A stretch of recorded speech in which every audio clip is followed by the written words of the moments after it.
এমন দেশটি কোথাও খুঁজে পাবে না কো তুমি। হাদি হত্যার বিচার চাইতে গেলে সেনাবাহিনী করে লাঠিচার্জ, সে যে আমার জন্মভূমি।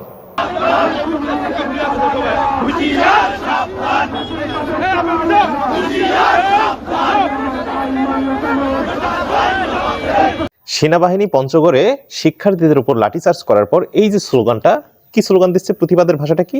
ফেসিবাদের দালালেরা হুঁশিয়ার সাবধান, ভারতের দালালেরা হুঁশিয়ার সাবধান, আমার ভাই মরল কেন, প্রশ্ন জবাব দে।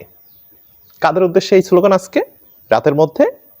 কোন প্রেক্ষিতে প্রতিবাদটা, এটা নিশ্চয়ই আপনারা বুঝতে পারতেছেন।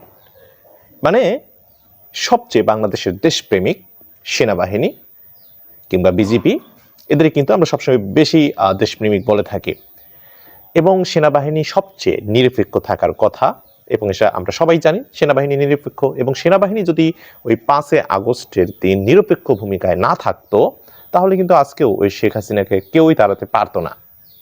Big salute. কিন্তু ভাই, সেনাবাহিনীকে এটাও ভাবতে হবে শিক্ষার্থীরা কিসের জন্য আন্দোলন করতেছে। ভারতীয় আধিপত্যের বিরুদ্ধে যিনি কথা বলেছিলেন, দেশের জন্য যিনি, দেশের মঙ্গলের জন্য যিনি ইনসাফ প্রতিষ্ঠার জন্য কাজ করেছিলেন, তাকে কিন্তু শেষ পর্যন্ত শহীদ করে দেওয়া হয়েছে। এবং তার বিচার চাওয়াটা কি অপরাধ? তার বিচার চাইতে গেলে যদি রাস্তা 2 ঘন্টা জ্যামে পড়ে যায়, সেটা কি বড় অপরাধ হবে? দেশপ্রেমের চেয়ে কি রাস্তা বড়? দেশপ্রেমের চেয়ে কি আপনার ওই যানজটটা সবচেয়ে বড়? একজন হাদিকে তারা বুঝতে পেরেছে যে একজন হাদিকে আজকে শেষ করে দেওয়া হয়েছে, এরপর কিন্তু ধীরে ধীরে ধীরে ধীরে অনেকেই শেষ করা হবে। আজকে যদি হাদির বিষয়টিতে সুষ্ঠু কোনো বিচার না হয়, তাহলে ভবিষ্যতে বিচারিক কার্যক্রম বাংলাদেশের কিরকম সেটা তো আপনারা সবাই জানেন। আদৌ বিচার হবে কিনা এটা নিয়ে সংশয় সন্দেহ রয়ে গেছে।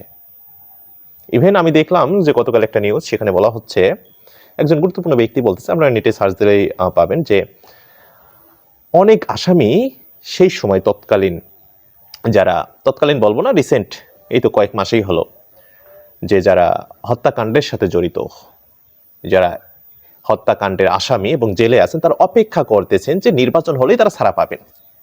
এই অপেক্ষায় আছেন, এই মনোবাসনা তাদের। বিচারিক কার্যক্রম যত ডিলে হবে, ওই সকল খুনিরা বা খুনের সাথে জড়িত অভিযুক্ত ব্যক্তিরা, যারা এই মুহূর্তে আসামি কারাগারে আছেন, জেলে আছেন, তারা বের হতে পারবেন। ইভেন আমরা গতকাল আরো একটা নিউজ দেখলাম যে একজন ডিরেক্ট শুটার, সেই শুটারকে জামিন দেওয়া হয়েছে। ছাত্র আন্দোলনের সময় যিনি রাস্তাঘাটে অস্ত্র নিয়ে শুট করেছিলেন প্রকাশ্যে, তাকে জামিন দেওয়া হলো। এটা কিন্তু একটা আলোচনার বিষয় যে দেশে এখন কি হচ্ছে।